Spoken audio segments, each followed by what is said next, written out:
হাড় তাড়া ইসরায়েলকে এবার সত্যি সত্যি আঘাত করে বসল ইরান। ইসরায়েলকে এমন চপেটাঘাত করবে ইরান, এমনটা হয়তো কল্পনাও করতে পারেনি ইহুদিবাদী ইসরায়েল। তাই রীতিমতো ভড়কে গেছে ইসরায়েল আর তার মিত্র পশ্চিমারা।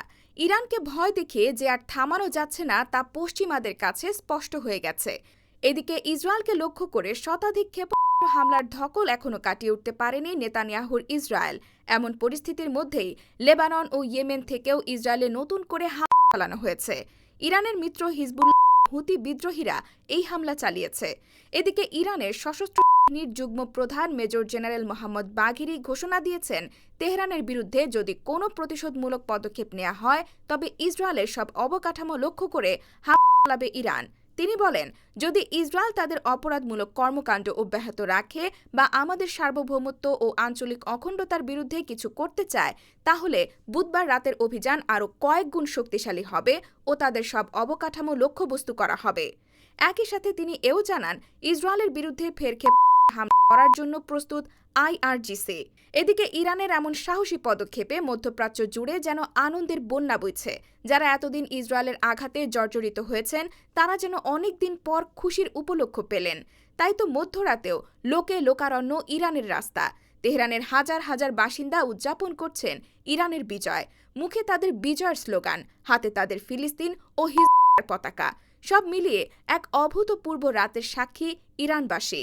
ইরানের সর্বোচ্চ নেতা অঙ্গীকার করেছিলেন যে তাদের মিত্র হিজবুল্লাহ নেতা হাসান নাসরুল্লাহকে হত্যা প্রতিশোধ নেওয়া হবে। হলেও তাই, শুধু কথায় নয়, সরাসরি অ্যাকশনেও জবাব দিয়েছে ইরান।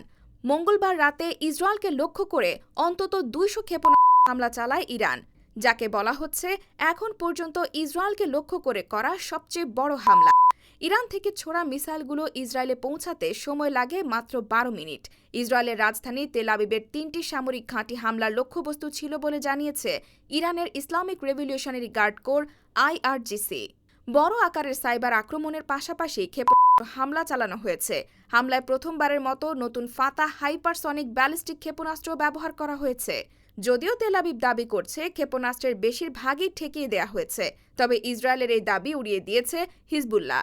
হিজবুল্লাহ বলছে, ইরানের ক্ষেপণাস্ত্র হামলা সফল হয়েছে এবং পরিকল্পনা অনুযায়ী বেশ কয়েকটি ইসরায়েলি সামরিক ঘাঁটিতে আঘাত এনেছে।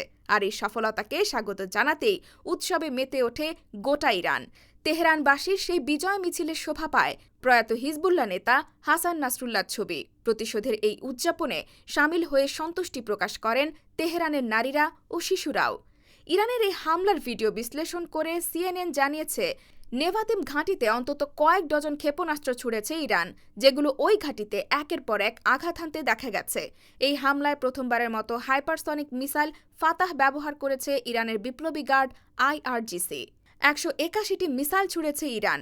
ইরানের দাবি 90% মিসাইল লক্ষ্যবস্তুতে সফলভাবে আঘাত এনেছে। তবে ইরানের দাবি যে মিথ্যা নয় তার প্রমাণ হচ্ছে ইসরায়েলের নজিরবিহীন ক্ষেপণাস্ত্র হামলার মুখে ইসরায়েলি নিরাপত্তা মন্ত্রিসভা জরুরি বাংকারে আশ্রয় নিয়েছে।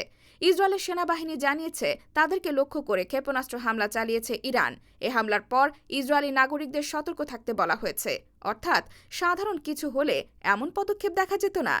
ইরানের জবাবের পর মধ্যপ্রাচ্যে আজ রাতে শক্তিশালী হামলা চালানো হবে বলে হুঁশিয়ারি দিয়েছে ইসরায়েলের সামরিক বাহিনী।